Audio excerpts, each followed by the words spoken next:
Il y a de plus en plus de gens autour de moi qui font l'acquisition d'un Mac. Mais pour eux, c'est pas un simple ordinateur comme un PC. Non, pour eux, Apple, c'est une religion. Ils achètent leur Mac et direct, ils font tous le même genre de remarques. Ah, si tu veux, Apple, c'est avant tout un packaging. Quand tu ouvres la boîte, c'est hyper épuré, c'est hyper bien pensé, c'est hyper design. Moi, par exemple, mon MacBook, j'ai gardé la boîte. Je l'ai accroché dans mon salon. Cassiopée, il reste des Nespresso?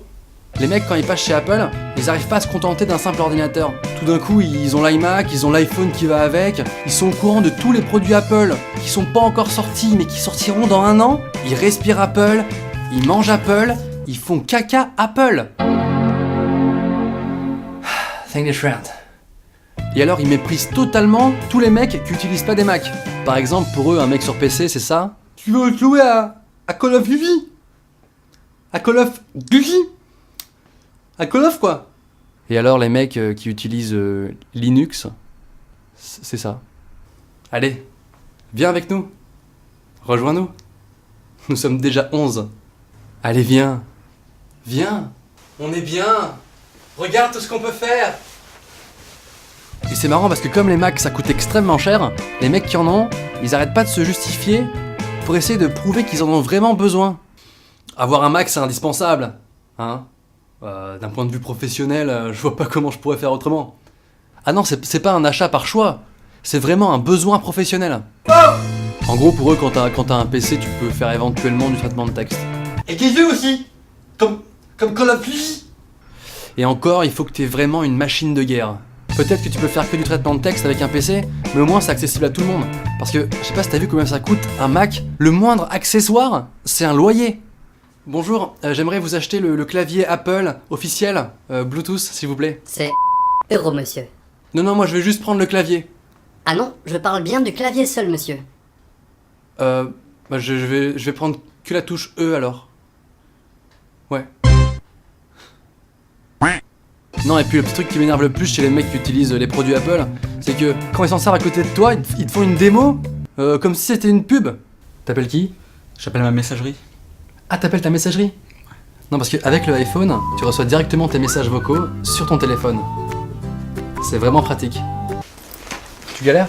Un peu, ouais. Moi, mon MacBook Air, il fait quasiment l'épaisseur d'une feuille de papier. Il rentre parfaitement dans mon sac et me suit partout où je vais. Ah, t'écris sur un carnet? Ouais. Parce que moi, avec mon iPhone... Allô? J'ai plus de batterie. Même qu'à la fin de leur mail, c'est écrit « Envoyé depuis mon iPhone ». Non mais c'est juste pour se la péter cette phrase, on est d'accord?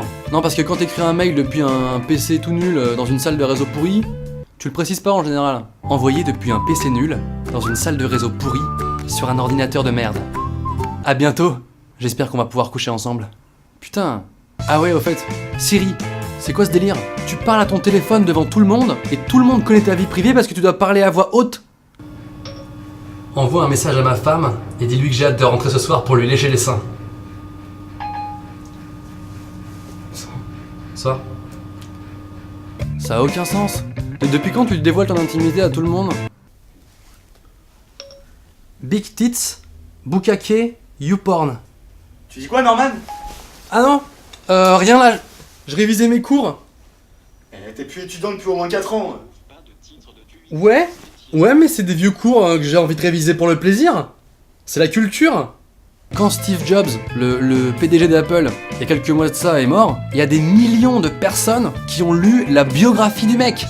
Je veux bien qu'on lise la biographie d'un grand écrivain, d'un homme politique ou un truc comme ça, mais depuis quand on lit la bio d'un PDG d'entreprise? Qu'est-ce que tu lis? Je suis en train de lire la biographie du PDG de Carrefour. Non, parce que je faisais toujours mes courses là-bas, donc je me sens un peu concerné, si tu veux. Puis faut pas oublier que c'est un mec qui a inventé le rayon fromage self-service, hein. Tous les gens qui ont fait leurs courses, ne serait-ce qu'une fois à Carrefour, se doivent de le lire. C'est un régal. Si toi aussi ça te saoule, tu peux partager cette vidéo sur ton mur Facebook. Si vous voulez, vous pouvez aussi rejoindre ma page Facebook Norman fait des vidéos. Il n'y en a qu'une seule. À bientôt. Ah merde. Ah, c'est bon, j'ai un autre clavier.